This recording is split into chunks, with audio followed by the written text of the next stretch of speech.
It's important to recognize that our understanding encompasses only a very small segment of the world, and that what is happening in the world is happening whether or not we understand it. Our behavior can make a difference to it at some critical points. And at a crucial point, a so-called bifurcation point, it can make a major difference. But our understanding of the world is ordinarily not the crucial point. What is crucial? Understanding that it is happening whether or not we understand that it is happening, or why it is happening. It is crucial to understand that what is happening is governed and decided by information.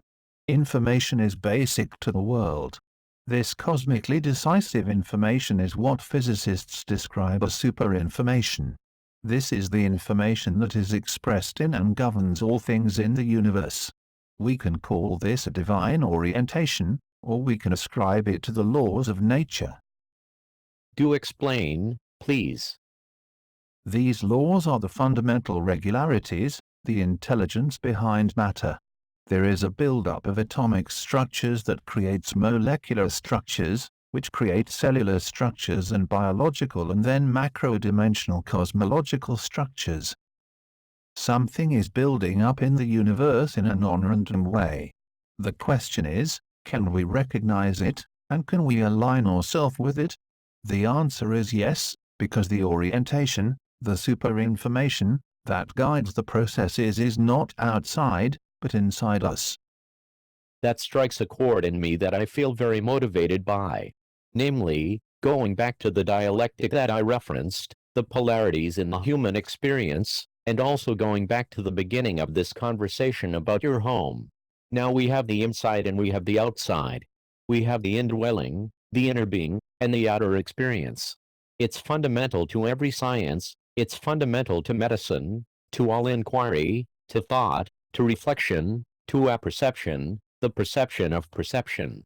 The question that evolves at this moment in my mind is this: if I look historically back at human willpower, at faith, or anthropologically back at the evolution of art, as manifested in so many relics and documents, or in what you have described in great detail throughout your career as the Akashic Records, there is something there, which Planck knew, even if he refused to acknowledge our ability to fully grasp it. Those are laws of nature, it would seem to me. But it also appears that we are somehow grappling with the inner and the outer. I used the word marooned earlier to describe my own personal feelings about this. And it would help me to better understand in your quest, throughout your life, how you have come to be so impassioned and willful and deeply challenged by the whole notion of human consciousness. Why it matters to you to the extent it does. You use that word consciousness very frequently. Why is that word so fundamental to your quest? I'm glad you asked me about consciousness, because what challenges me, what interests me deeply, is the cosmic consciousness of which human consciousness is one particular expression. Consciousness in the world is not limited to human consciousness, to the brain and body of a single species. It is a fundamental element of the reality of what Greeks called cosmos. In that sense, consciousness is the intellect, the logos, the motivating, guiding, orienting factor that orients the universe from its birth through sequentially arising and collapsing multiple universes. But when we recognize, as Max Planck did, that there is no such thing as matter in the universe, what we find as fundamental in the universe is a vast information and energy field creating pattern after pattern, resonating and creating structure after structure. The evolution of apprehension in clusters of complex and coherent waves and frequencies could be the ultimate reason for the existence of things. This possibility is why I am so interested in the presence of consciousness in the universe. We call it mind, spirit, or soul. We can have many different names for it. Every culture has its own name, but they all mean the same thing. They refer to the presence of a supercosmic intelligence in the universe. Dear Ervin, I see the main problem in your cosmology in the traditional assumption that space and time can exist independently of our universe. According to this traditional paradigm, our universe has been somehow created inside of this space-time. And it is the reason why you need a cosmic intelligence creating structure after structure by means of a vast information and energy field. But this point of view leaves many important questions open. Who or what creates the cosmic intelligence? And even more important, who or what creates the energy field producing all your first particles? What is the source of this energy? Are the energy field and the cosmic intelligence primordial structures in the primordial space-time containing the traditional universe? Or are the cosmic intelligence and the energy some additional attributes of the already existing universe? I cannot find any direct answer to those questions in your previous texts. In my new paradigm unified physics, we just need to create, quite arbitrarily, only a single big quantum. We just have to assume one single property of this quantum. For example, its quantum dimension, or its quantum period.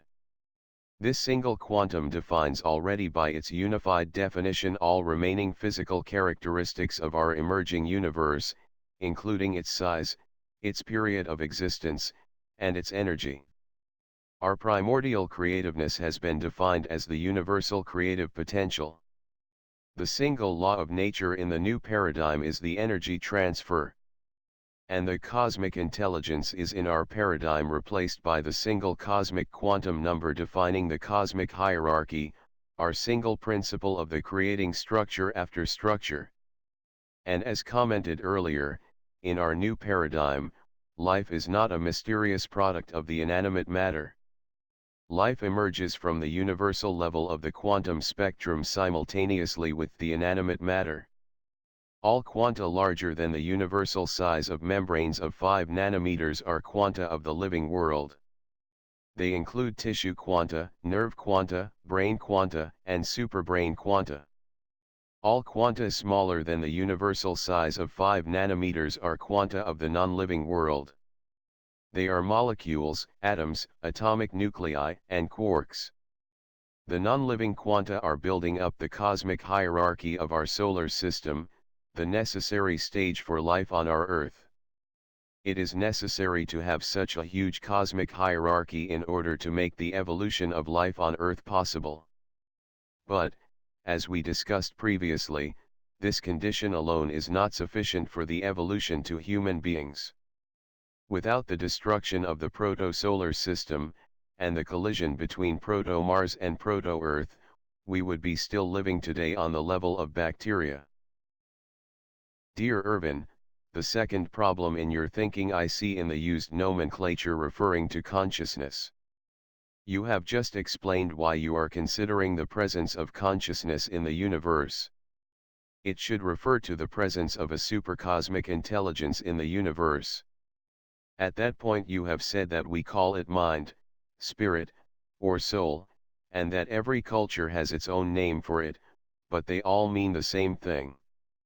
I don't think that we will reach any progress in understanding of consciousness until we will strongly differentiate between such terms as soul, mind, and body. Therefore, I'm remembering here what I have suggested at the end of my previous series. Namely, the unified science definitions of the individual and global consciousness. According to that definition, our individual consciousness is our subjective perception of our soul, body, and mind. And similarly, our global consciousness is an intersubjective perception of our group creativeness, our group matter and our group spirit, as collected together in this table. Global consciousness is a product of all past and contemporary superbrains, which can be found in human guts and in the bodies of the larger animals.